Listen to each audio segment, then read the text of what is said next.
The unsleeping witness. Beneath the bustling streets of Berlin, a soldier defying time awakens from decades lost in darkness. His unaging body and endless diary hold secrets that could rewrite history. Who is he, and what truths does he guard in the shadows of war? Part 1. The Discovery. The rhythmic thud of pile drivers and the insistent roar of excavators were the usual soundtrack to modern-day Berlin, a city perpetually rebuilding, layer upon layer, over its complex past. On a sprawling construction site, destined to become another gleaming high-rise, a team of workers toiled, their heavy machinery biting deep into the earth. It was a routine Tuesday, the air thick with dust and the smell of churned soil, when the unexpected happened. A massive excavator bucket, instead of hitting bedrock, scraped against something unusually resistant. A reinforced concrete wall, far deeper than any known foundations. Curiosity quickly turned to cautious excavation, and soon a hidden, forgotten bunker, a relic of a bygone era, was accidentally breached. The air that rushed out was stale, cold, carrying the scent of damp earth and time. The construction crew, initially wary of structural collapse, cautiously peered into the darkness, their headlamps cutting through 70 years of undisturbed gloom. What they saw inside defied belief, chilling them to the bone. Amidst the dust-laden debris, the cobweb-draped remnants of a forgotten world, sat an impossible sight. An old soldier. He was slumped against a crumbling wall, his uniform, though faded and tattered, still clinging to his gaunt frame. His eyes were open, distant, yet undeniably alive. But it wasn't just his survival that shocked them. It was his appearance. He seemed untouched by time, his face smooth, unlined, appearing no older than his early 20s, despite the undeniable historical context of his surroundings. His fingers, skeletal but firm, still clutched a worn, leather-bound diary to his chest. Fear quickly gave way to a stunned disbelief.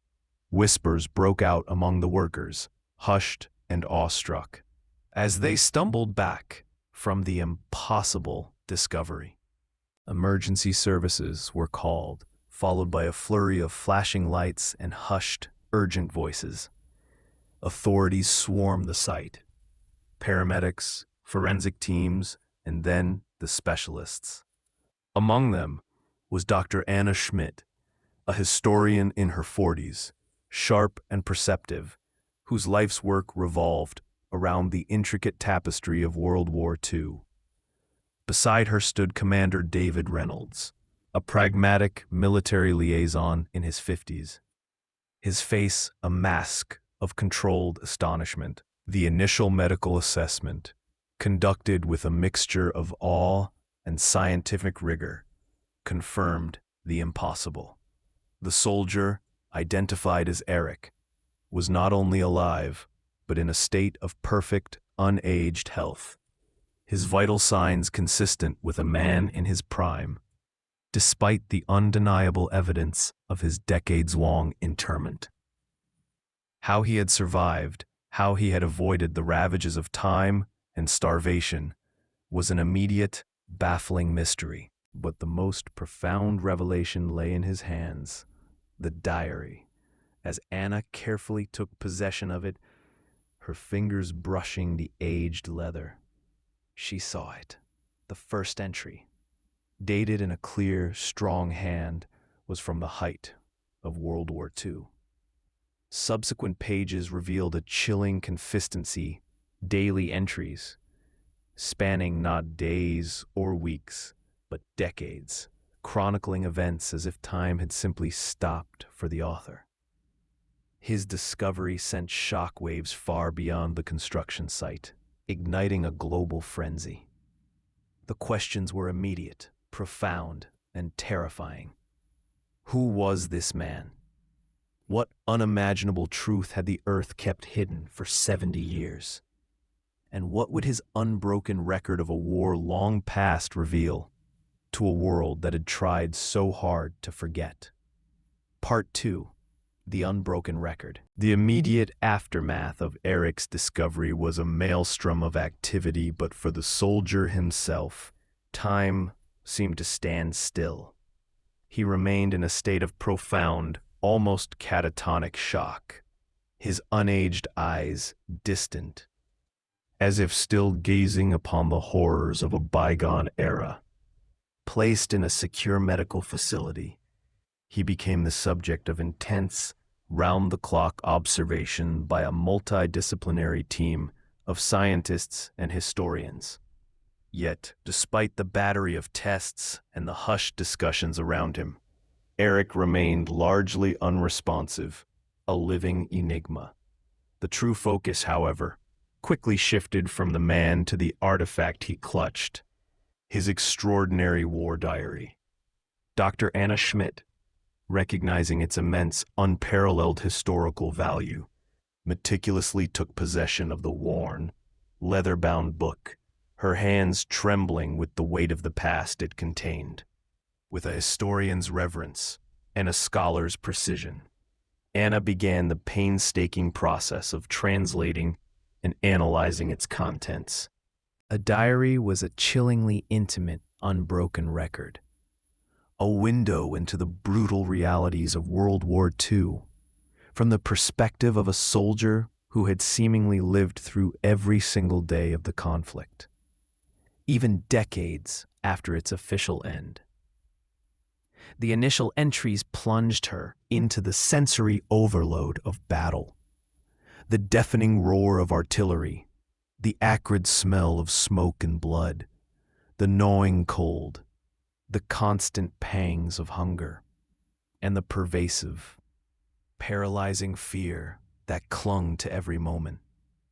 Eric's handwriting, though sometimes cramped and hurried, was chillingly consistent, his prose stark and unflinching.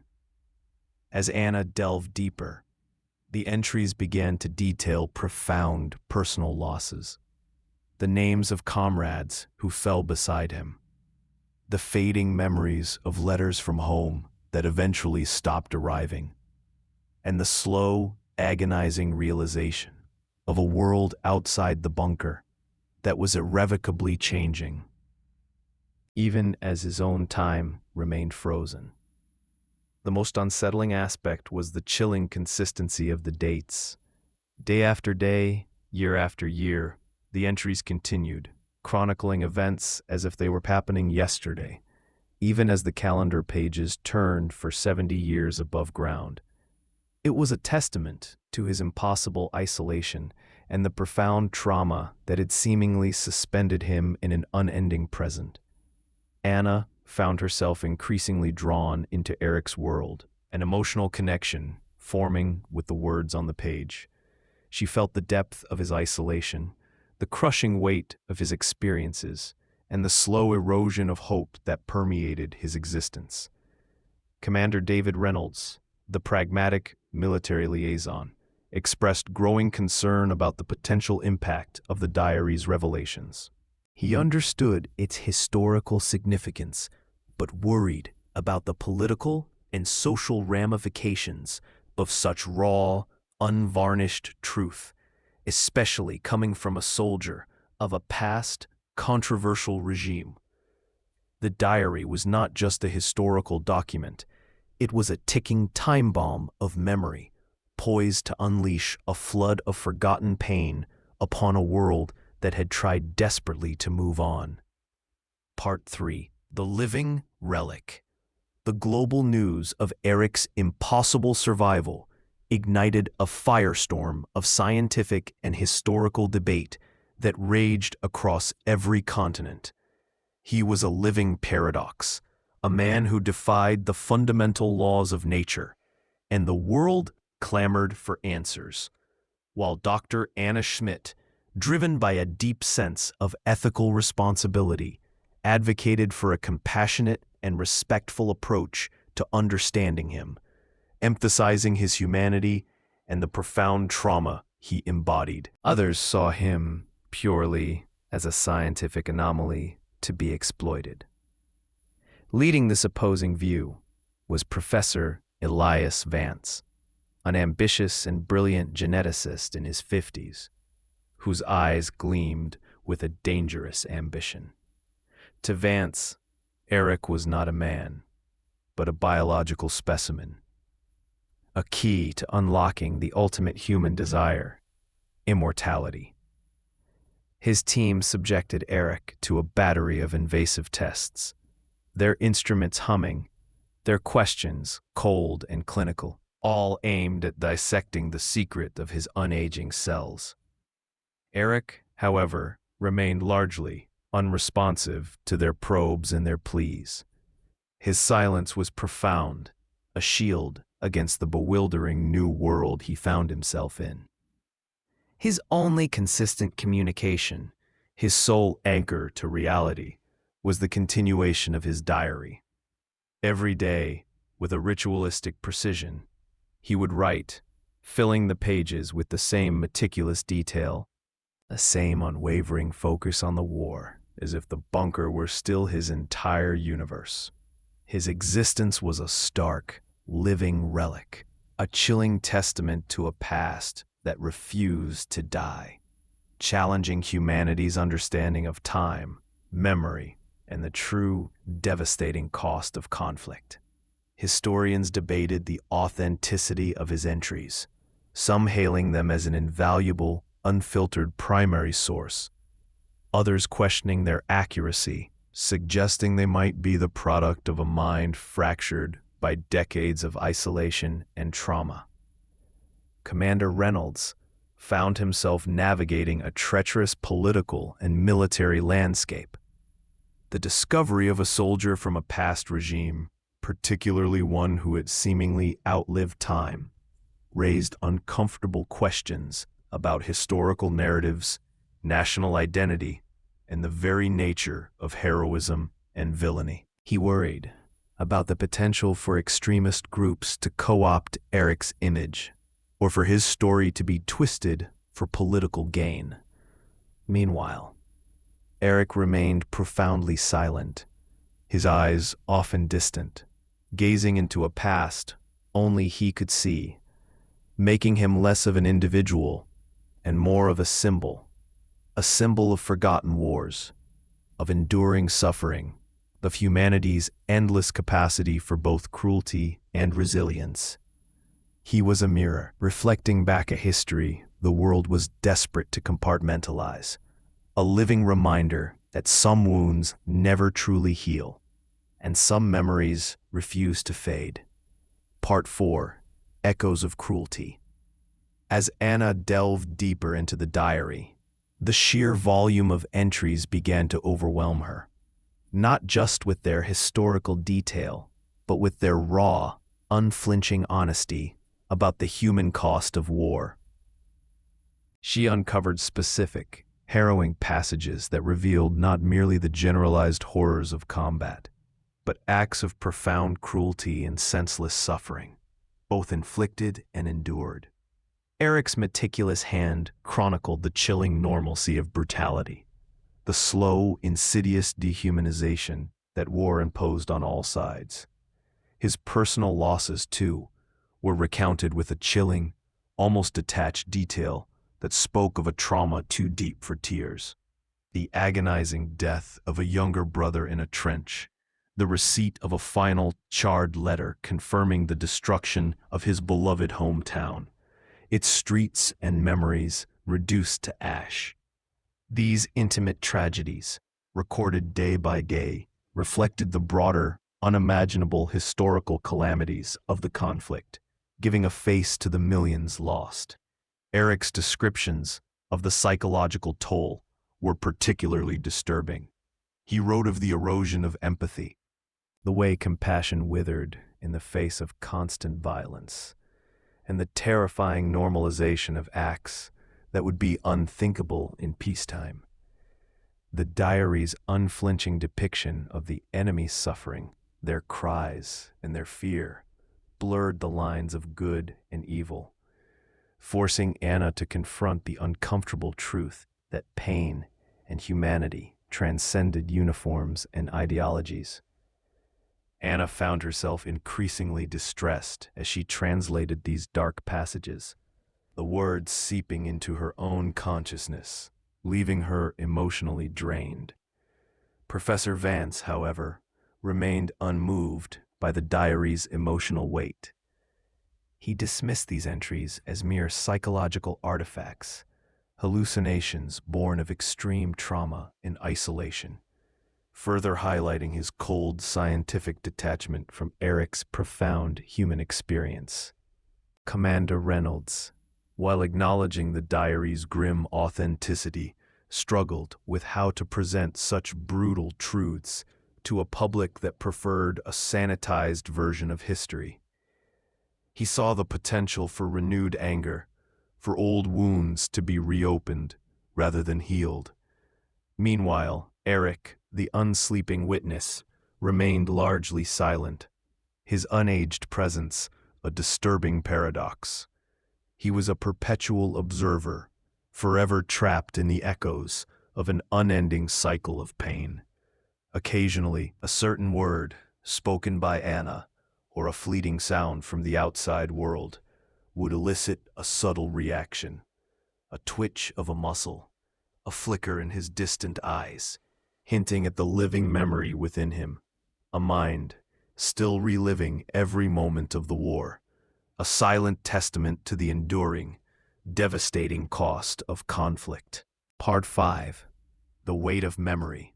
The world grappled with the profound implications of Eric's impossible existence and the unvarnished truth laid bare in his diary. His discovery had transcended mere scientific curiosity, evolving into a global phenomenon that forced humanity to confront its own history. A major international conference, akin to a UN assembly or a grand historical symposium, was swiftly convened in a neutral city, drawing world leaders, renowned historians, ethicists, and scientists. The air was thick with anticipation, a collective holding of breath for what the unsleeping witness would reveal. Dr. Anna Schmidt, her voice steady despite the immense pressure, took the stage. With painstaking precision, she presented the full scope of Eric's diary, not merely as historical data, but as a living testament to the themes of cruelty, pain, and loss. She read excerpts, Eric's own words echoing through the vast hall, painting vivid, agonizing pictures of the trenches, the bombings, the starvation, and the slow, insidious erosion of humanity. Professor Elias Vance, ever the detached scientist, attempted to interject, trying to discredit the diary or Eric's testimony as mere psychological artifacts, a product of trauma rather than accurate historical record. But Anna's presentation was too powerful, too raw. Commander David Reynolds, representing the military perspective, offered a somber acknowledgement of the need for remembrance, his own face reflecting the grim truths Eric's diary revealed. The central question, the one that had haunted scholars for decades, now hung explicitly in the air, debated by the most powerful minds on the planet. Do we need to remember every war to avoid repeating it?